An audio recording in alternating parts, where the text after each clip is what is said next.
اے ایمان والو، جن لوگوں کو تم سے پہلے کتاب دی گئی تھی ان میں سے ایسے لوگوں کو جنہوں نے تمہارے دین کو مذاق اور کھیل بنا رکھا ہے، ان کافروں کو یار و مددگار نہ بناؤ، اور اگر تم واقعی صاحب ایمان ہو تو اللہ سے ڈرتے رہو۔ اور جب تم نماز کے لیے ان لوگوں کو پکارتے ہو تو وہ اس پکار کو مذاق اور کھیل کا نشانہ بناتے ہیں۔ یہ سب حرکتیں اس وجہ سے ہے کہ ان لوگوں کو عقل نہیں ہے۔ تم ان سے کہو کہ اے اہل کتاب، تمہیں اس کے سوا ہماری کون سی بات بری لگتی ہے کہ ہم اللہ پر اور جو کلام ہم پر اتارا گیا اس پر اور جو پہلے اتارا گیا تھا اس پر ایمان لے آئے ہیں، جبکہ تم میں سے اکثر لوگ نافرمان ہیں۔ اے پیغمبر، ان سے کہو کہ کیا میں تمہیں بتاؤں کہ جس بات کو تم برا سمجھ رہے ہو اس سے زیادہ برا انجام والے کون ہیں؟ یہ وہ لوگ ہیں جن پر اللہ نے پھکار ڈال رکھی ہے، جن پر اپنا غضب نازل کیا، جن میں سے لوگوں کو بندر اور سور بنایا، اور جنہوں نے شیطان کی پرستی کی، وہ لوگ ہیں جن کا ٹھکانہ بھی بدترین ہے اور وہ سیدھے راستے سے بھی بہت بھٹکے ہوئے ہیں۔ اور جب یہ تمہارے پاس آتے ہیں تو کہتے ہیں کہ ہم ایمان لے آئے ہیں، حالانکہ یہ کفر لے کر ہی آئے تھے اور اسی کفر کو لے کر بھی نکلے ہیں، اور اللہ خوب جانتا ہے کہ یہ کیا کچھ چھپاتے رہے ہیں۔ اور ان میں سے بہت سو کو تم دیکھو گے کہ وہ گناہ،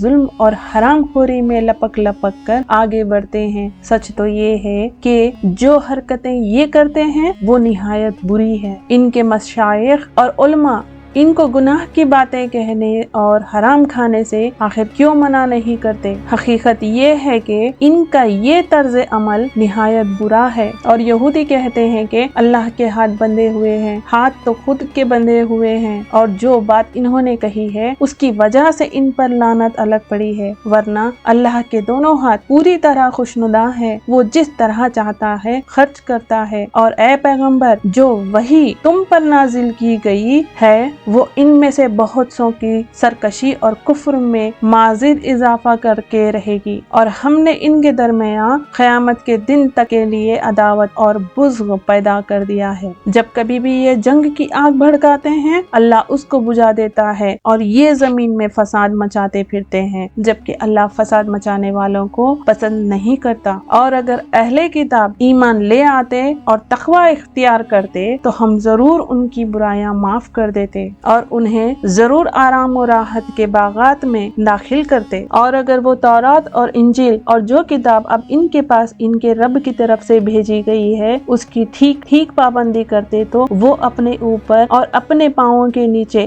ہر طرف سے اللہ کا رزق کھاتے۔ اگرچہ ان میں ایک جماعت راحت راست پر چلنے والی بھی ہے، مگر ان میں سے بہت سے لوگ ایسے ہی ہیں کہ ان کے اعمال خراب ہے۔ اے رسول، جو کچھ تمہارے رب کی طرف سے تم پر نازل کیا گیا ہے اس کی تبلیغ کرو، اور اگر ایسا نہیں کرو گے تو اس کا مطلب یہ ہوگا کہ تم نے اللہ کا پیغام نہیں پہنچایا، اور اللہ تمہیں لوگوں کی سازشوں سے بچائے گا۔ یقین رکھو کہ اللہ کافر لوگوں کو ہدایت نہیں دیتا۔ کہہ دو کہ اے اہل کتاب، جب تک تم تورات اور انجیل پر اور جو کتاب تمہارے پروردگار کی طرف سے تمہارے پاس اب بھیجی گئی ہے اس کی پوری پابندی نہیں کرو گے، تمہاری کوئی بنیاد نہیں ہوگی جس پر تم کھڑے ہو سکو۔ اور اے رسول، جو وحی تم پر تمہارے پروردگار کی طرف سے نازل کی گئی ہے وہ ان میں سے بہت سو کی سرکشی اور کفر میں مزید اضافہ کر کے رہے گی، لہٰذا تم ان کافروں لوگوں پر افسوس مت کرنا۔ حق تو یہ ہے کہ جو لوگ بھی خواہ وہ مسلمان ہوں یا یہودی یا سابی یا نصرانی، اللہ اور آخرت کے دن پر ایمان لے آئے گا اور نیک عمل کرے گا، ان کو نہ کوئی خوف ہوگا نہ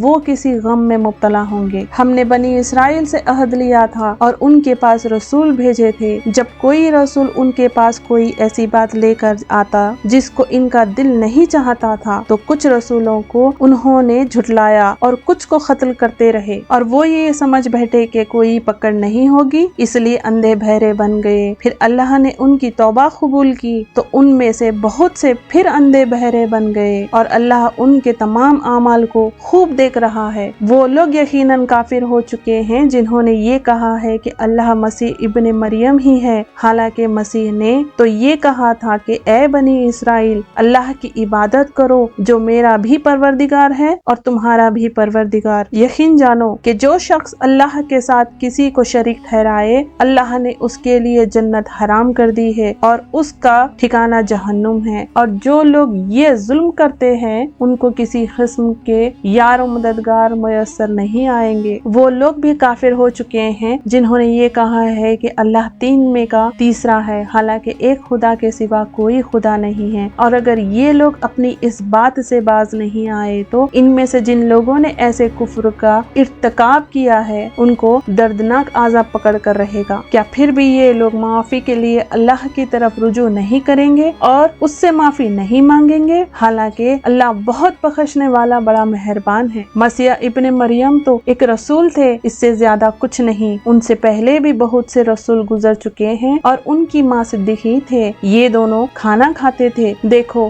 ہم نے ان کے سامنے کس طرح کھول کھول کر نشانیاں واضح کر رہے ہیں، پھر یہ بھی دیکھو کہ ان کو اوندھے منہ کہاں لے جایا جا رہا ہے۔ اے پیغمبر، ان سے کہو کہ کیا تم اللہ کے سوا کسی مخلوق کی عبادت کرتے ہو جو تمہیں نہ کوئی نقصان پہنچانے کی طاقت رکھتی ہے اور نہ فائدہ پہنچانے کی، جبکہ اللہ ہر بات کو سننے والا، ہر چیز کو جاننے والا ہے۔ اور ان سے یہ بھی کہو کہ اے اہل کتاب، اپنے دین میں ناحق غلو نہ کرو اور ان لوگوں کی خواہشات کے پیچھے نہ چلو جو پہلے خود بھی گمراہ ہوئے، بہت سے دوسروں کو بھی گمراہ کیے اور سیدھے راستے سے بھٹک گئے۔ بنی اسرائیل کے جو لوگ کافر ہوئے ان پر داؤد اور عیسیٰ ابن مریم کی زبان سے لعنت بھیجی گئی تھی۔ یہ سب اس لیے ہوا کہ انہوں نے نافرمانی کی تھی اور وہ حد سے گزر جایا کرتے تھے۔ وہ جس بڑی برائی کا کام کرتے تھے اس سے ایک دوسرے کو منع نہیں کرتے تھے۔ حقیقت یہ ہے کہ ان کا یہ طرز عمل نہایت برا تھا۔ تم ان میں سے بہت سو کو دیکھتے ہو کہ انہوں نے بت پرست کافروں کو اپنا دوست بنایا ہوا ہے۔ یقیناً جو کچھ انہوں نے اپنے حق میں اپنے آگے بھیج رکھا ہے وہ بہت برا ہے، کیونکہ ان کی وجہ سے اللہ ان سے ناراض ہو گیا ہے اور وہ ہمیشہ عذاب میں رہیں گے۔ اگر یہ لوگ اللہ پر اور نبی پر اور جو کلام ان پر نازل ہوا ہے اس پر ایمان رکھتے تو ان بت پرستوں کو دوست نہ بناتے، لیکن بات یہ ہے کہ ان میں زیادہ تعداد ان کی ہے جو نافرمان ہے۔ تم یہ بات ضرور محسوس کر لو گے کہ مسلمانوں سے سب سے سخت دشمنی رکھنے والے ایک تو یہودی ہیں اور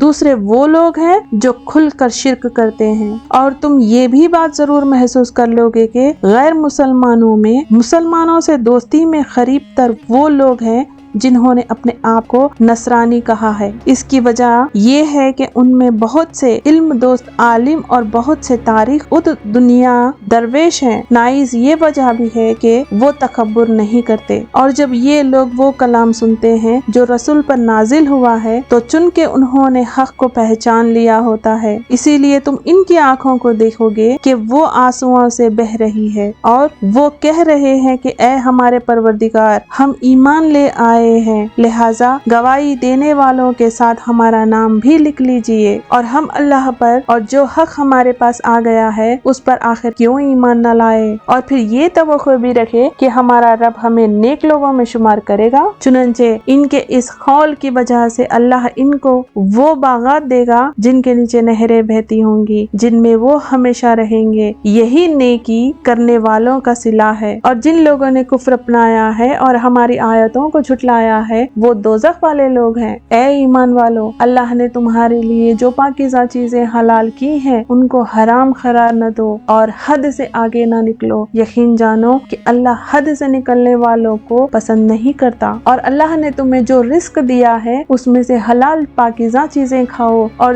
جس اللہ پر تم ایمان رکھتے ہو اس سے ڈرتے رہو۔ اللہ تمہاری لغو قسموں پر تمہاری پکڑ نہیں کرے گا، لیکن جو قسمیں تم نے پختگی کے ساتھ کھا بھائی ہو ان پر تمہاری پکڑ کرے گا۔ چنانچہ اس کا کفارہ یہ ہے کہ 10 مسکینوں کو وہ اوسط درجے کا کھانا کھلاؤ جو تم اپنے گھر والوں کو کھلایا کرتے ہو، یا ان کو کپڑے دو یا ایک غلام کو آزاد کرو۔ ہاں اگر کسی کے پاس ان چیزوں میں سے کچھ نہ ہو تو وہ 3 دن روزے رکھے۔ یہ تمہاری قسموں کا کفارہ ہے جب تم نے کوئی قسم کھا لی ہو اور اسے توڑ دیا ہو، اور اپنی قسموں کی حفاظت کیا کرو۔ اسی طرح اللہ اپنی آیاتیں کھول کھول کر تمہارے سامنے واضح کرتا ہے تاکہ تم شکر ادا کرو۔ اے ایمان والو، شراب، جوا، بتوں کے تھان اور جوئے کے تیر، یہ سب ناپاک شیطانی کام ہیں، لہٰذا ان سے بچو تاکہ تمہیں فلاح حاصل ہو۔ شیطان تو یہی چاہتا ہے کہ شراب اور جوئے کے ذریعے تمہارے درمیان دشمنی اور بغض کے بیج ڈال دے اور تمہیں اللہ کی یاد اور نماز سے روک دے۔ اب بتاؤ کہ کیا تم ان چیزوں سے باز آ جاؤ گے اور اللہ کی اطاعت کرو اور رسول کی اطاعت کرو اور نافرمانی سے بچتے رہو؟ اور اگر تم اس حکم سے منہ موڑو گے تو جان رکھو کہ تمہارے رسول پر صرف یہ ذمہ داری ہے کہ وہ صاف صاف طریقے سے اللہ کے حکم کی تبلیغ کر دے، اور جو لوگ ایمان لے آئے ہیں اور نیکی پر کار باندھ رہے ہیں انہوں نے پہلے جو کچھ کھایا پیا ہے اس کی وجہ سے ان پر کوئی گناہ نہیں ہے، بشرط کہ وہ آئندہ ان گناہوں سے بچتے رہیں اور ایمان رکھے اور نیک اعمال کرتے رہے۔ پھر جن چیزوں سے آئندہ روکا جائے ان سے بچا کرے، اور ایمان رکھے اور نیک اعمال کرتے رہے، پھر جن چیزوں سے آئندہ روکا جائے ان سے بچا کرے، اور ایمان پر قائم رہے اور اس کے بعد بھی تقوی اور احسان کو اپنائے۔ اللہ احسان پر عمل کرنے والوں سے محبت کرتا ہے۔